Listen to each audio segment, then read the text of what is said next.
Welcome to Red Fracture TV. I, as always, am your host, Sean Chappell. I am now officially 1/4 of the way through my first year of self-employment, and as I look back on what I've accomplished in the last 13 weeks, it amazes me at just how far I've progressed. I've gotten back out into the community and started meeting some amazing people who are quickly becoming friends and business boosters for Red Fracture. I've completely redesigned my website. I've completed a grant application, which I pitched for in a week. And I've applied for other local opportunities as well. And I've gotten a ton of other art projects either completed or they're in progress. From my current perspective, I'm really glad that I decided to pursue Red Fracture full time. And now for the weekly update.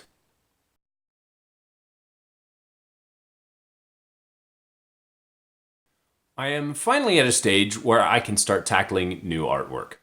Everything that I'm painting at the moment is for some secondary goal.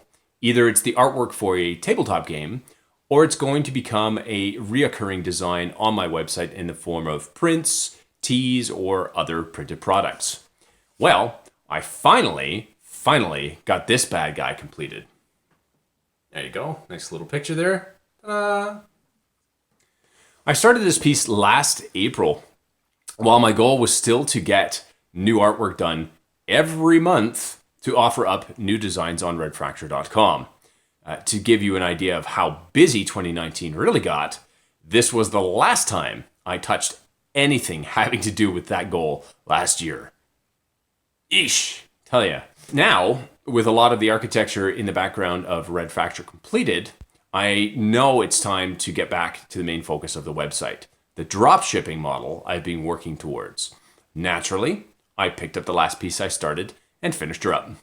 This painting is a color rework of an earlier black and white drawing that I completed a couple of years ago.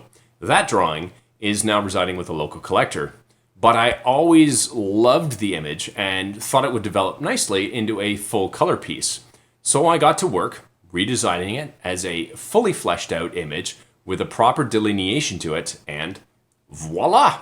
I now have Wasp of the Flesh up on my website as an original, a print, and a very, very bold t-shirt. What I really like about this piece is the flowing nature of the folds, the centralized focus of the wasp's head, and that real pop of bright yellow in the center there. I played with light and dark to highlight aspects of the image, especially the glowing heart down low, and I love the way the circular nature of the design keeps drawing the eye back to the center of the image again and again. This design is bold, risque, and more than a little suggestive, which I think is a good start, actually, for Red Fracture, reimagined afresh. And, as I've said to people before, art has to go where art has to go. And sometimes, penises and vaginas happen. It will take rather forward-thinking people, I think, to wear t-shirts with this design on them, but I have faith that they're out there.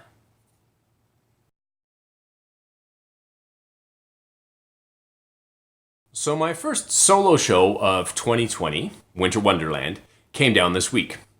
And according to Carolyn, the exhibition coordinator, all went well. Except there was one lady who had a real problem with my exhibition in that it exhibited too much. Apparently, she took to a local KW website after viewing my work to complain about all the penises and vaginas in the imagery. Remember what I said earlier?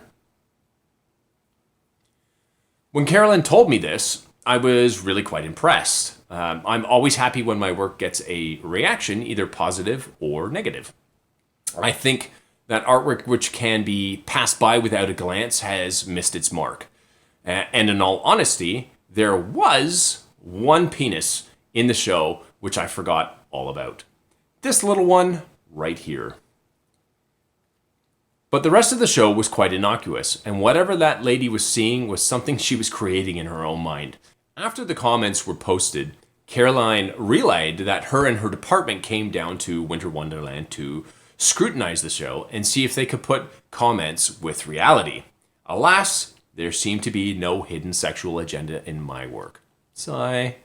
One of Caroline's co-workers had to field the comments of this lady, since the site she posted to was something official to the Kitchener downtown community. And I have asked her to track down what was said, because now I'm intrigued. I'd really love to see what she had to say. If I find out what it was, I'll let you know.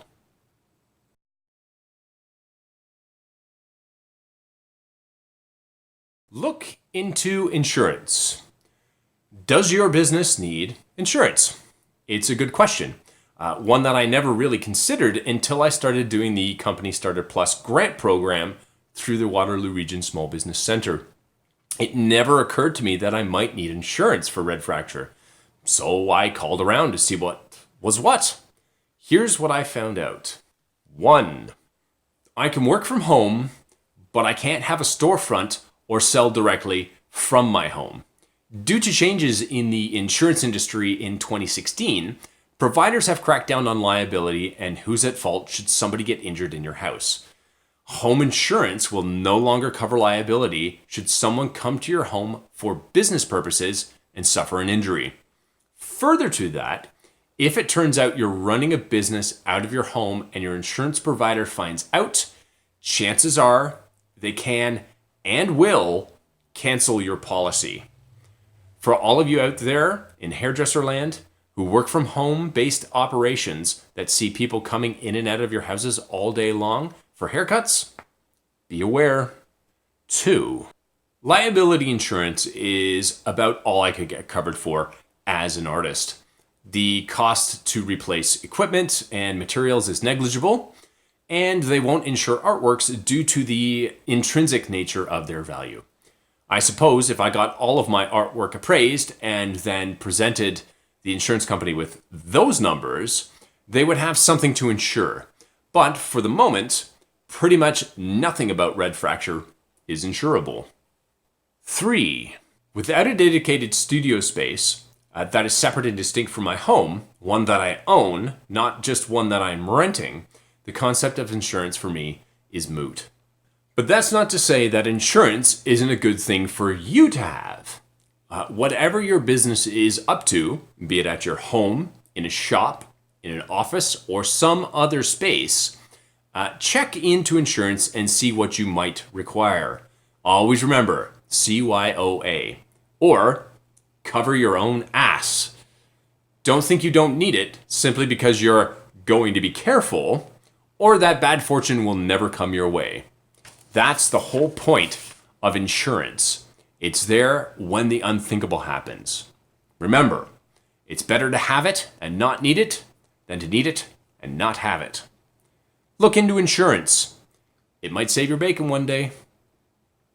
For now, that is all. Thanks for watching.